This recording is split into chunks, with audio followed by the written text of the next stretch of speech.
What's up guys? Welcome to a unboxing video of my new Nintendo Switch Lite.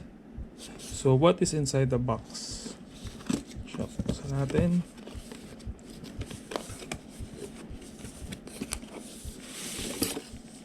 Inside, so we have the unit itself.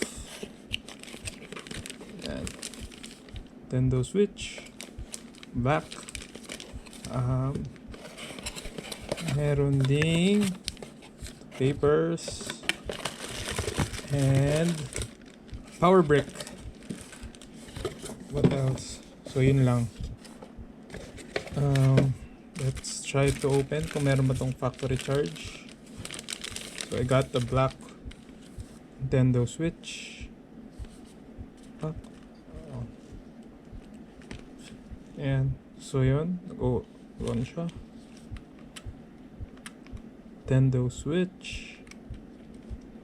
So ito yung mga physical buttons niya, trigger button sa taas.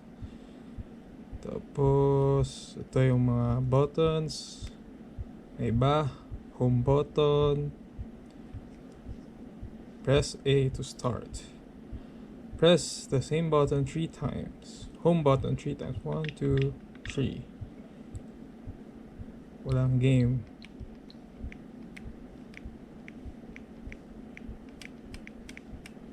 So yun, wala pa akong game eh. So yun ang quick overview ng Nintendo Switch.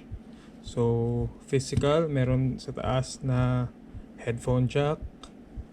Dito nilagay yung card, I think.